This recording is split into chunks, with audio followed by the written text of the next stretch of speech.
You've probably seen the headlines by now: 40 million homeowners at risk, a hidden leverage ladder, a March deadline that supposedly changes everything. Some channels are framing this as the next housing apocalypse, others as a guaranteed wealth transfer, and a few are using language that sounds more like a thriller trailer than financial analysis. Today, I want to slow this down, strip out the hype. Look at the actual mechanics behind the leverage ladder narrative, what's real, what's exaggerated, and what the data actually supports. If you're new here, welcome to Financial Briefing. My goal on this channel is not to scare you or sell you certainty, but to give you clarity so you can make your own decisions with a cooler head. Before we get into the data, I want to ground this conversation in accountability. Earlier this year, we said there was about a 60% chance the Federal Reserve would pause rate hikes before summer, and that played out almost exactly on schedule. Last fall, we argued that silver breaking above $26 would likely stall before $30 without confirmation from industrial demand, and that move did stall for several months. We also warned in late 2023 that commercial real estate stress would rise, but remain largely contained to regional banks, not the entire financial system, which so far has been accurate. That doesn't mean we're always right, but it does mean we track our calls, we adjust when the data changes, and we don't rewrite history to fit a narrative. Now, let's talk about what people are calling the leverage ladder. The first data point is this. Roughly 38 to 40 million U.S. homeowners currently have mortgages that were originated or refinanced between 2020 and 2022 at historically low rates, many with high loan-to-value ratios. According to Federal Reserve and FHFA data, nearly 30% of those loans started with less than 10% equity. Historically, that's high. In 2006, that number peaked closer to 33%. What it means is that a meaningful portion of homeowners are more sensitive to price declines than owners with deep equity cushions. What it doesn't mean is that all of these homeowners are on the brink of foreclosure. Most of them are still current on payments, locked into fixed rates below 4%, and not facing payment resets. The second data point is household leverage relative to income. Total household debt is around 98% of disposable personal income today. In 2007, that figure was closer to 130%. That's a big difference. The context matters. While nominal debt is higher today, the debt service ratio, meaning the percentage of income going to debt payments, is around 9.8%. Before the financial crisis, it was over 13%. What this means is that households, on average, are less stretched on monthly cash flow than they were going into 2008. What it doesn't mean is that rising unemployment or income shocks wouldn't change that equation quickly, especially for recent buyers with minimal equity. The third data point is home price momentum. National home prices, depending on the index you look at, are either flat to down about 2% year over year in real terms, after adjusting for inflation. Historically, mild real price declines following rapid appreciation are common. After the late 1970s housing boom, real prices went sideways for almost a decade. What this means is that stagnation is a very plausible outcome. What it doesn't mean is that we are automatically headed for a 20 or 30% nominal crash. That outcome usually requires forced selling on a large scale, not just affordability pressure. So where does the bullish case come from? The scenario where the leverage ladder really does become a systemic problem. First, if unemployment rises above 5.5% quickly, you start to see stress cluster among highly leveraged homeowners. Second, if home prices fall more than 10% nationally while credit tightens, negative equity becomes a behavioral problem, not just a balance sheet issue. Third, adjustable rate and investor-owned properties, which make up a smaller share than in 2007 but are still significant, could amplify localized declines. Fourth, if banks pull back aggressively on refinancing and loan modifications, loss mitigation becomes harder.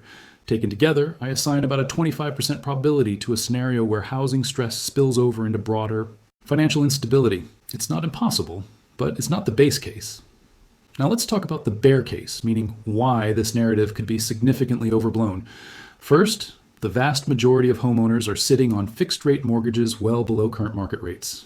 That creates what economists call rate lock-in, which reduces forced selling.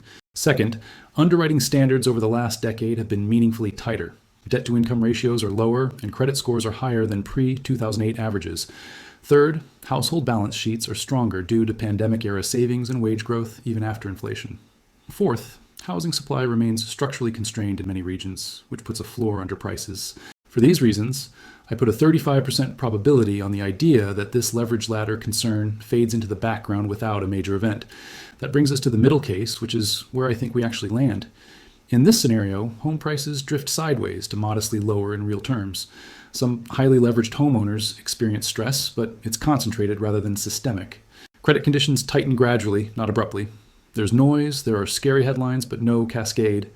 Housing becomes a drag on growth, not a trigger for collapse. I assign roughly a 40% probability to this outcome, making it the most likely path forward in my view. To put this into a historical context, the closest comparison isn't 2008. It's more like the early 1990s housing slowdown or the post-1980 inflation-adjusted stagnation. In those periods, leverage existed, prices softened, but widespread defaults didn't materialize because employment remained relatively stable and lending standards were more conservative. The key difference today is the scale of monetary intervention and the speed of rate changes. Rates moved faster this cycle, which increases the risk of policy overshoot, but the starting balance sheets were healthier. Now let's zoom out and look across markets because housing never exists in isolation. Gold has been holding between roughly $2,250 and $2,350, which tells me there's persistent demand for monetary hedges, but not outright panic. Silver, trading around $31 to $33, is showing strength but still lagging gold on a relative basis, suggesting industrial demand uncertainty remains. The dollar index has been range-bound between 102 and 105, indicating no sustained flight to safety. And the 10-year Treasury yield, hovering around 4.2 to 4.4%, suggests the bond market expects slower growth but not a deep recession. Put together, these signals point to caution, not crisis. Positioning data supports that interpretation. Commitment of traders. Reports show commercial hedgers in gold reducing net shorts slightly, while large speculators are long, but not at extreme levels. Banks have increased exposure to treasuries again, which is defensive but not alarmist. Institutional real estate allocations are being trimmed at the margin, not liquidated.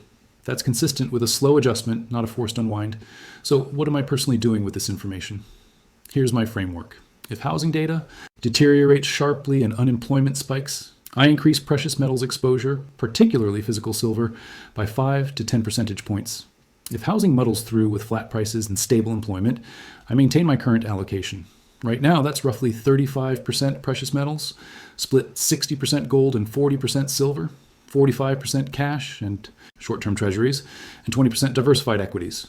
My stop loss on leveraged positions is a 12% drawdown. My take profit on silver is staged with partial exits around $38, and again near $45 if momentum justifies it. This is not advice, just my framework. What I'm not doing is panic buying because of scary thumbnails.